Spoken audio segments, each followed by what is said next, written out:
Chers amis de la Web TV du très honorable Guillaume Soro, bonjour. On va essayer, c'est un effort de comparaison entre l'accord nucléaire civil 6+1, les 5 puissances nucléaires représentées au Conseil de sécurité plus l'Allemagne, et de l'autre côté, et avec la République islamique d'Iran. Cet accord fonctionne. L'Agence atomique internationale constate que l'Iran respecte ses engagements. Et le président Obama, en engageant cet accord, a parié sur la dénucléarisation et puis la désactivation du programme militaire, si programme militaire il y avait, du processus nucléaire iranien. L'Iran a toujours prétendu que c'était civil et c'est ce que l'AIEA vient constamment consacrer comme étant vérité scientifique.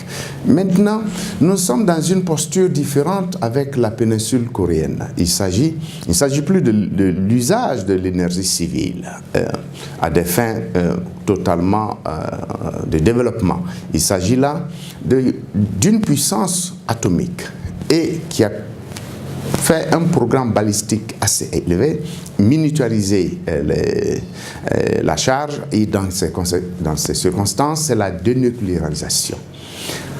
Je ne vois pas comment on pourrait parvenir à une dénucléarisation totale sans garantie que le régime nord-coréen va pouvoir survivre et s'engager raisonnablement dans une perspective de développement économique, de déverrouillage, de sortie de cette espèce d'économie communiste pour engager ce que le grand Deng Xiaoping a pu engager en 1982 pour la Chine populaire, l'économie socialiste de marché, capitaliste de marché. Alors, cette économie engagée par Deng Xiaoping a produit, au bout d'une génération, un essor économique insondable au point où la Chine est en passe de sortir de presque 2 siècles de panne économique, de panne de développement, de panne de leadership, et la Chine aujourd'hui est presque la première puissance, totalement la première puissance économique du monde, et demain peut-être géostratégique. Alors il se peut très bien que le jeune président Kim Jong-un pense à la même perspective.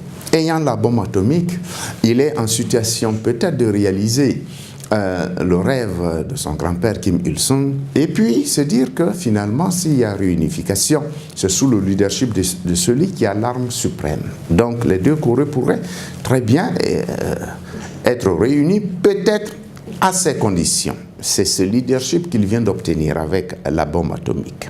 Et dans ces circonstances, on voit très bien pourquoi il négocie directement avec le protecteur suprême de la Corée du Sud, c'est-à-dire les États-Unis.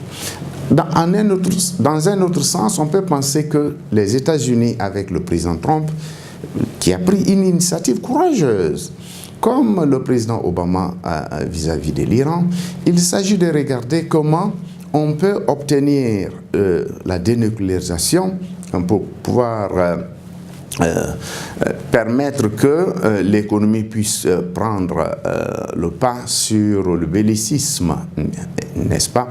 Et comme on sait que le président Trump aime bien l'aspect bilatéral et que c'est un amoureux, c'est un deal maker, un grand deal maker, on peut très bien penser que si on arrive à un modus vivendi, on peut très bien penser que, étant déjà économiquement en Corée du Sud, les sociétés coréennes sud-coréennes peuvent très bien être la rame de lancement des hommes d'affaires américains pour donner un coup de pouce à l'économie nord-coréenne, ce qui serait un ressac diplomatique majeur pour la Chine. Et il va falloir regarder ces choses, mais en un sens comme en un mot comme en mille, on peut très bien penser que on peut arriver à une situation de cristallisation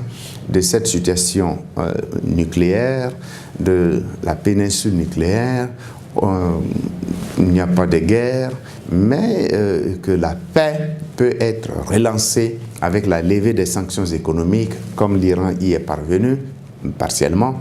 Et quant au programme balistique, ça c'est tout autre chose, exactement comme dans l'accord avec l'Iran, où de nouveau on essaie de voir comment le programme balistique a pu échapper à l'accord 6+1.